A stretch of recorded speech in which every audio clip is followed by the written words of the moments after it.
गेल्या अनेक दिवसांपासून आपल्या देशात सातत्याने चर्चेचा विषय ठरलेल्या एक देश एक निवडणूक या विधेयकाला केंद्रीय मंत्रिमंडळाने मंजुरी दिल्याची माहिती सूत्रांकडून मिळते. काही दिवसांपूर्वीच माजी राष्ट्रपती रामनाथ कोविंद यांच्या नेतृत्वात समितीने वन नेशन वन इलेक्शन संदर्भातला अहवाल तयार केला. या अहवालामध्ये एक देश एक निवडणूक विधेयकाच्या बाजूने शिफारस केली गेली होती. त्यामुळे यंदाच्या हिवाळी अधिवेशनात एक देश एक निवडणूक हे विधेयक संसदेमध्ये सादर होईल अशी चर्चा होती. त्यानुसार आता केंद्रीय मंत्रिमंडळाने या विधेयकाला मंजुरी दिल्याची माहिती मिळते. आता हे विधेयक याच अधिवेशनात मांडण्याची तयारी सत्ताधाऱ्यांनी केल्याचं कळतंय.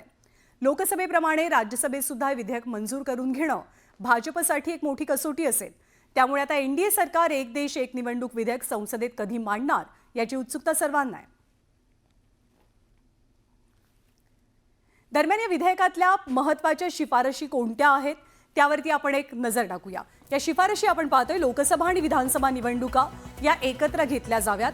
दुसरी महत्त्वाची शिफारस 100 दिवसांच्या आत स्थानिक स्वराज्य संस्थांच्या निवडणुका पार पाडल्या जाव्यात. तिसरी महत्त्वाची शिफारस या विधेयकातली नव्या लोकसभेची स्थापना करण्यासाठी पुन्हा निवडणुका घेतल्या जाऊ शकतात. ही अत्यंत महत्त्वाची शिफारस आहे. तर विधानसभेचा कार्यकाळ लवकर संपुष्टात आला नाही तर तो लोकसभेच्या पूर्ण कार्यकाळा इतका असेल. ही सुद्धा एक अत्यंत महत्त्वपूर्ण शिफारस मानली जाते. राज्यघटनेतील अनुच्छेद 83 अनुच्छेद 172 मध्ये सुधारणा करण्याची आवश्यकता असल्याचं या सुधारणा विधेयकात म्हटलंय.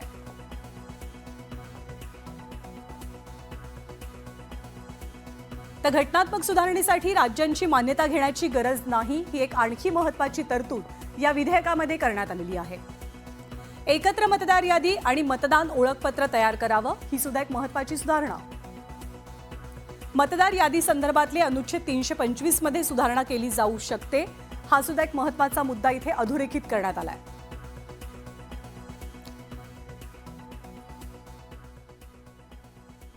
कौन बात कर रहे हैं वन नेशन वन इलेक्शन?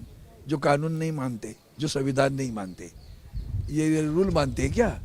बाकी लोग अभी भी भटक रहे हैं. सांसद जो 2 टर्म 3 टर्म वाले घर के लिए मकान के लिए अभी भी भटक रहे, उनको बंगलो नहीं मिलता. कल आए, आज आशीर्वाद मिले. सदन में भी वही हो रहा है ना, रोज जीरो लगता है. निशिकांत दुबे जी का रोज जीरो लगता है, बाकी लोगों का जीरो नहीं लगता.